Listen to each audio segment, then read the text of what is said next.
వికారాబాద్ జిల్లాలో అర్ధరాత్రి ఎడతెరిపి లేకుండా భారీ వర్షానికి వాగులు డేంజర్ బెల్స్ మోగిస్తున్నాయి. ప్రమాదకరంగా ప్రవహిస్తుండటంతో వివిధ గ్రామాలకు రాకపోకలు నిలిచిపోయాయి. తారూర్ మండల పరిధిలోని గురిదొట్ల చెరువు కట్టకు గండిపడింది. దీంతో ఆంపల్లి గ్రామానికి ప్రమాదం ఉందని ప్రజలు అప్రమత్తంగా ఉండాలని పోలీసులు తెలిపారు. జిల్లాలో తీవ్ర వర్షాభావ పరిస్థితి ఉన్నందున ప్రజలు అప్రమత్తంగా ఉండాలని సూచించారు. నీటి ప్రవాహం వద్దకు వాగుల వద్దకు పోవద్దని జిల్లా ఎస్పీ నారాయణ రెడ్డి సూచించారు.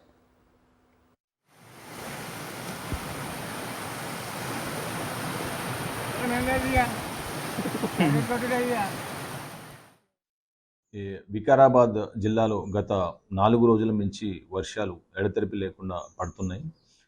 చాలా చోట్ల కూడా ఒక 4-5 మండలాల్లో మనకు యాలాల్, కరణ్కోట్, బొమరాజ్పేట్ ఈ ఏరియాలో కాగ్నా రివర్ కావచ్చు, ఇంకా దాని నుంచి వచ్చే చిన్న వాగులు కావచ్చు, చాలా చోట్ల కాజ్వేస్ మీద కల్వర్ట్స్ పైన కూడా ఓవర్ఫ్లో అవుతుంది. అండ్ చాలా చోట్ల పోలీసు వారు విలేజ్ సెక్రటరీస్తో అండ్ మిగతా వాళ్ళతో కూడా కోఆర్డినేట్ చేసుకుంటూ ఎప్పుడైతే ఓవర్ఫ్లో అవుతున్నాయో ఆ సమయంలో 2 సైడ్లు కూడా బ్యారికేడ్స్ పెట్టుకొని ప్రజలు రాకపోకలు ఆపేస్తున్నాము. అండ్ ప్రజలకు కూడా నేను విజ్ఞప్తి చేసేది, ప్రతి ఒక్క చోట ఎక్కడైతే ఇంకా నెక్స్ట్ మనకు 2-3 రోజులు హెవీ ఫోర్కాస్ట్ ఉంది రెయిన్ఫాల్. సో కాబట్టి ఈ రెయిన్ఫాల్ ఎక్కువగా ఉన్నప్పుడు దయచేసి వాళ్ళు ఇంట్లోంచి 2 వీలర్స్ మీద, కాజ్వేస్ మీద, కల్వర్ట్స్ మీద వెళ్ళొద్దు. ఎక్కడైతే even 1/2 feet and above overflow అవుతున్నా కూడా, ఎందుకంటే స్కిడ్ అయినప్పుడు వాళ్ళు పడిపోతే చాలా వేగంగా ఈ వాగులు అనేది వస్తుంటాయి. సో ప్రజలు కూడా దీంతో సమాచారం ఇచ్చి జాగ్రత్తలు తీసుకోవాలని చెప్పేసి నెక్స్ట్ 2-3 రోజులు వికారాబాద్ జిల్లా ప్రజలందరినీ కూడా మేము విజ్ఞప్తి చేస్తున్నాం. Thank you.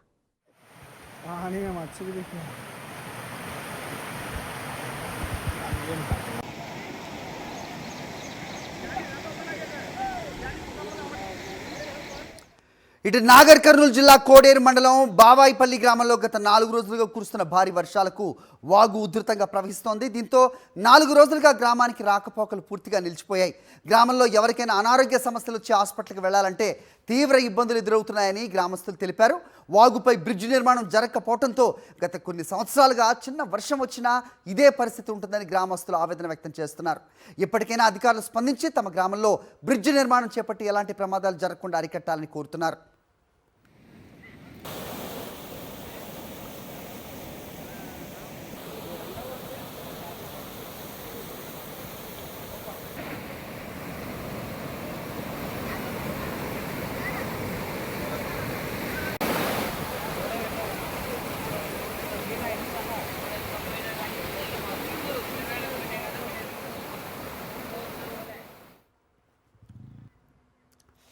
మహబూబాబాద్ జిల్లా బయ్యారం మండల కేంద్రంలో 2 రోజులుగా కురుస్తున్న వర్షాలకు జనజీవనం స్తంభించిపోయింది. ప్రధాన రహదారి వర్షపు నీరుతో నిలవ ఉండటంతో జనం అవస్థలు పడుతున్నారు.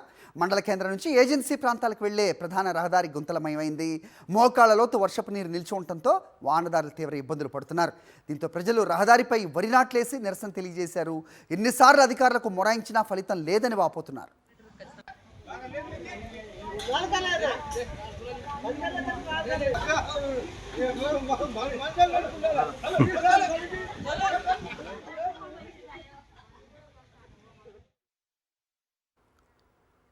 ఇటు సూర్యాపేట జిల్లా హుజూర్ నగర్ వ్యాప్తంగా కురిసిన అకాల వర్షానికి వాగులు వంకలు పొంగి పొర్లుతున్నాయి.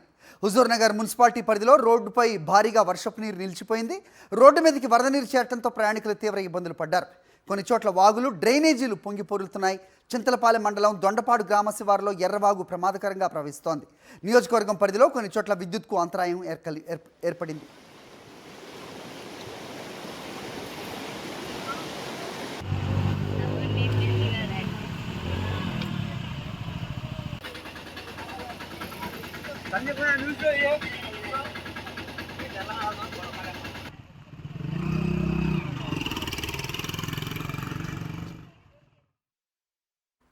ఇటు సూర్యాపేట జిల్లా కోదాడకు వరద ముంపు పొంచి ఉంది. కోదాడ పెద్ద చెరువు అలుగు పోస్తుండటంతో కోదాడ అనంతగిరి మధ్య రాకపోకలకు అంతరాయం కలుగుతోంది. పెద్ద ఎత్తున వరద నీరు వస్తుండటంతో పెద్ద చెరువు దిగువన ఉన్న ఇళ్లలోకి వరద నీరు చేరుతోంది. రిజిస్ట్రేషన్ కార్యాలయం, షిరిడి సాయి కాలనీ వాసులు భయాందోళనలో ఉన్నారు. కూచిపూడి వద్ద బ్రిడ్జ్ పైనుంచి వరద నీరు ప్రవహిస్తుండటంతో రాకపోకలు స్తంభించిపోయాయి. తుమ్మెర, గోండ్రియాల వద్ద రోడ్డుపై నుంచి వరద నీరు ప్రవహిస్తుండటంతో రాకపోకలకు తీవ్ర అంతరాయం కలుగుతోంది.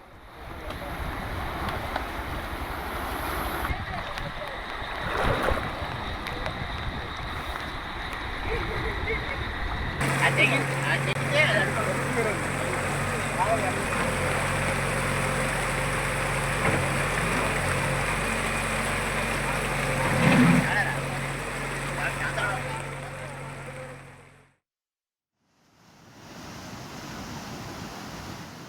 మహబూబ్ నగర్ జిల్లా దివిటిపల్లిలో వరద బీభత్సం సృష్టించింది. వరద ధాటికి దివిటిపల్లి వద్ద 44వ జాతీయ రహదారి కోతకు గురైంది. దీంతో అమర్రాజా కంపెనీకి చెందిన మినీ బస్ ప్రమాదానికి గురవడంతో కంపెనీలో పనిచేస్తున్న సిబ్బంది గాయాల పాలయ్యారు.